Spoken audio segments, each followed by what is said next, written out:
It's my pleasure to have you again. My name is Evangelist Kola Oleshegun. I believe we are all blessed from the message we receive that says recognizing the will of God for your life. And I pray that the will of God for our life will never be derailed in Jesus' name. There we learn from the life of Jeremiah.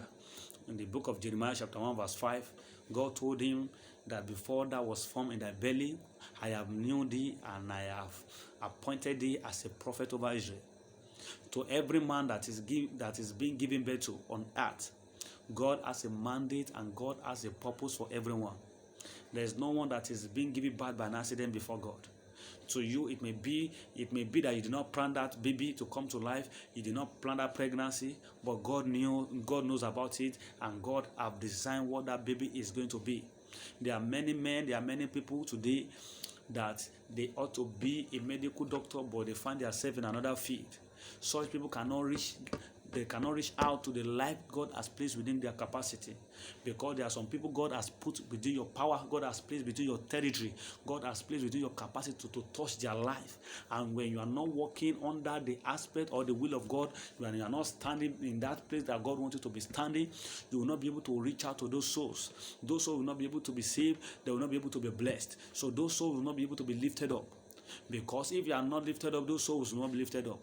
So that is why we need to quickly understand and place our life under the will of God for our life. There are some people, they are in the wrong location. Though you may be doing well, though things may be going well for you, the fact that you are worthy, the fact that you have faith, and you are in the wrong location, that does not mean you have fulfilled purpose. You being in the wrong location is not an advantage for speed for you. So you need to recognize the purpose of God for your life. For instance, if we consider the book of Genesis chapter 13 verse 10 to 13, the Bible made us to understand about Lot. When Lot was about to depart from Abraham, Lot was a man that have cattle, that have some maid servants that are working for him. So he now looked towards the other side of Jordan. He believed because Jordan was filled with water and grasses are available that he can be given to his cattle. So he now chose to go there because of what he was seeing. He believed he can be using those grasses to feed his cattle, using his own normal digression and his own intellectual understanding. It is good. I'm not disputing that. But yet, we still need to know the purpose of God for our life. Yet, Lord have never knew that where he's heading to has been in the agenda of God for destruction. He never knew that God is going to destroy Sodom and Gomorrah. He led his family there. And at the end of the day, when God was about to destroy it, because of his mercy, he made Abraham to know about what he's about to do. And Abraham knew that he has somebody there, he has a cousin there. So Abraham needed to be interceding for Lot. And God needed to send his angel to go and rescue him.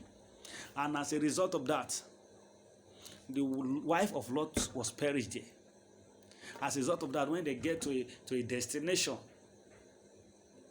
there was no man there. The daughter of Lot could say, how do we give birth? They need to drunk their father, and the father could have sex with the daughter or with the children.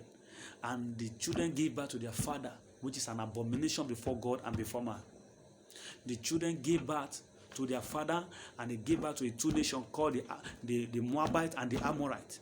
Those nations later become an enemy to the children of God. Lord never allowed God to speak to him before he head to that direction. Had he been prayed, had he been summoned, God would have led him to know that that place is part of my agenda for destruction. God would have led Lot to go to a better place. But he believed, I can go there because of what he saw. Simply applicable to Samuel. God told him, go to the house of Jesse, go and anoint a king for me. When he saw Eliab, the firstborn, because Eliab was he was a fair man that was good to look. He was somebody that is good in stature. He believed that this is the king. He wanted to pour the oil on him, and God said, no, I rejected him. It is man that will look out. It is man that will look at the outward part, but God will look within. God will consider the heart.